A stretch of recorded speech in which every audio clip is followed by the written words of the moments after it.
My name is Nick from OGW Magic, and I'm appearing on Kevin's channel again. It has been such a long time, and I am sorry for the lack of uploads.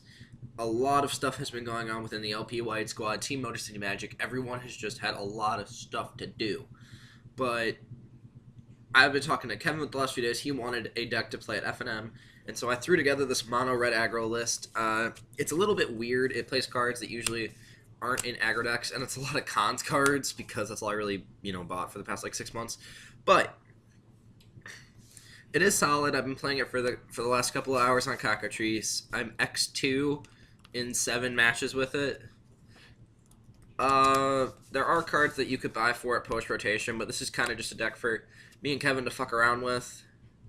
And hey, it could easily top 5, top 4, top 8 in FNM, get you your prizes. You know, it's a deck you could easily take to FNM, and it's still really budget. A lot of the cards in here are super cheap. So let's move on to the profile. For the mana base, I'm playing 19 basic mountains. The reason I chose 19 is I watched Desolator's Magic's video on why good decks are good and why bad decks are bad. And he showed us the hypergeometric formula or function or something like that.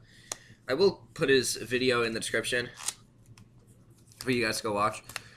And I did some testing with numbers of lands to see how often, because there are a lot of 2-drops in the deck. So how often could I get to 2 land on turn 2 so I could play a 2-drop? And the probability of that happening was like 75% with 19 lands, which still sucks, but it's better than only going 64% when you're playing 22 lands. So, because that was actually the ratio. I don't know why it was the ratio, but it was the ratio. Anyway, link to the calculator and to the video will be in the description for you guys to test out your own decks. 4 Monastery Swift Spear, best card in the deck. 1/2 for 1 prowess haste. You could easily get this to 5/6 power with a Titan Strength and some spells.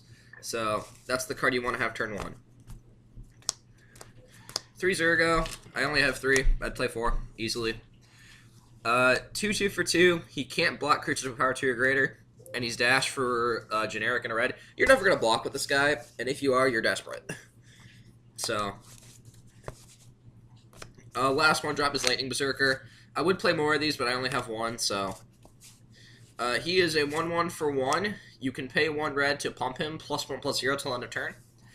And then he has the dash ability for 1 red, so he's a really good card.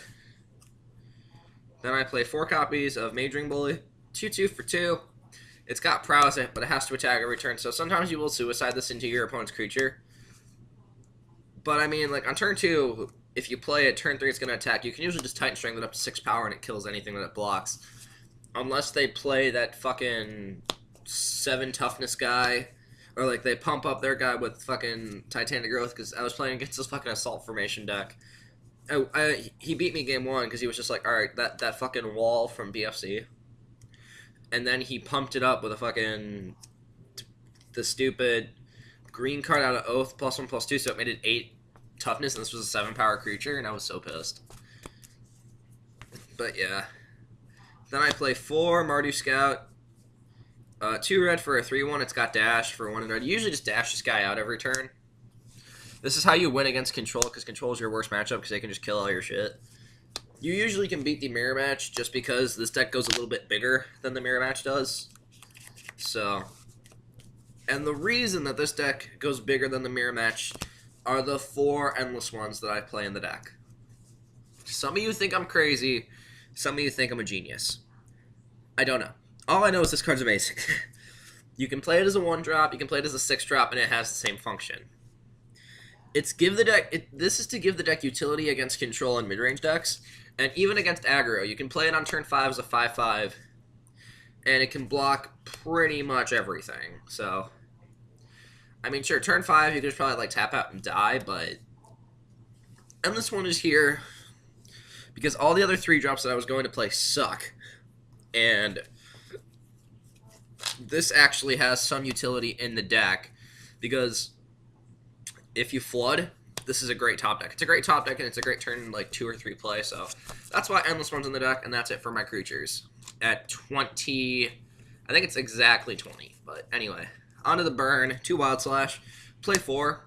We'll play 4 Fiery Impulse once this rotates, but For collateral damage, I'm playing a token build with all like goblin tokens and shit, so you can easily just throw a token at your opponent's face to kill them. I've done that plenty of times with this card. This card's amazing. It does suck that you have to sack something. It's like they're not going to put Lightning Bolt in Standard. There's not. They're going to make you work for it. So, and a lot of people forget that these cards exist. For Touch of the Void, this is kind of just for aristocrats because that runs around my FNM a lot. And plus, I play the deck, which I have an updated profile for you guys, by the way. But anyway, this is just for it's 3 mana for 3 damage, and if you like randomly,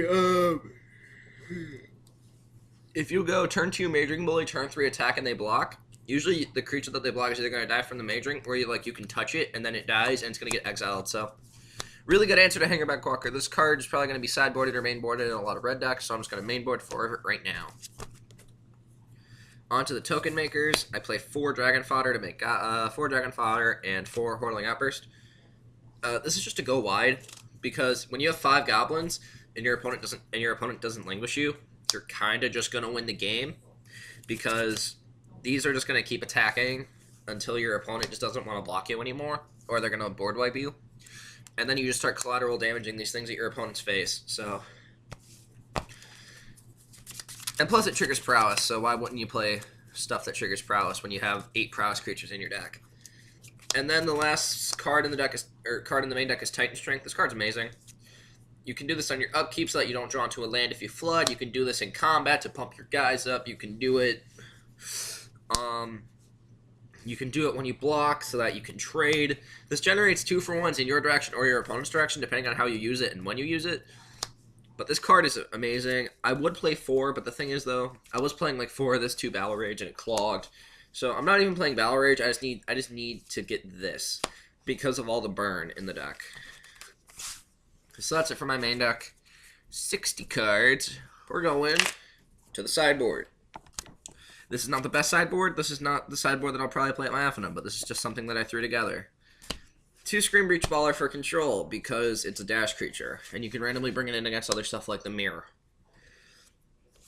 2 Jeering Instigator for the mid-range decks. He's active treason on a creature because you can play him turn 3 as a morph, and then turn 4 you can flip him, take their Siege Rhino, it gets haste, and you can start punching their face.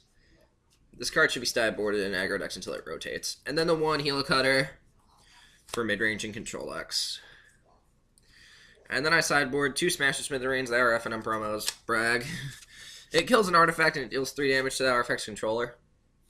This is for Orbs of Warding, that card from Origins that was like 5, they get hexproof and like they prevent a bunch of damage, so you need to blow it up.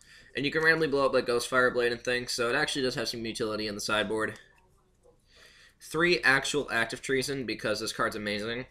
What you usually do is you can go like active treason their creature, attack with it, and then collateral damage it away. And it's just so brutal when you do that. It's just so brutal. Then I play 3 Barrage of Boulders. This is for the mirror match and tokens because they're all going to have 1 toughness. You can just play this, get some prowess triggers, and nuke all their shit. And if you randomly have a 4-power creature, which is possible in this deck, you can get to 5-6 power. None of their stuff can block, and you can just attack for a billion damage. The last card in the deck is Outpost Siege because you need card advantage against control. And you could actually just name this on dragons, so when they board wipe you, they take a bunch of damage. And there's nothing that they can do about it because they really can't remove an enchantment very easily. So anyway, that is my deck tech for Mono Red Aggro in the Oath of the Gatewatch Season of Standard. Leave all your thoughts about it in the comment section below. I'm Nick with Motor City Magic. Thank you guys for watching and sticking with the channel, and I will see you guys next time.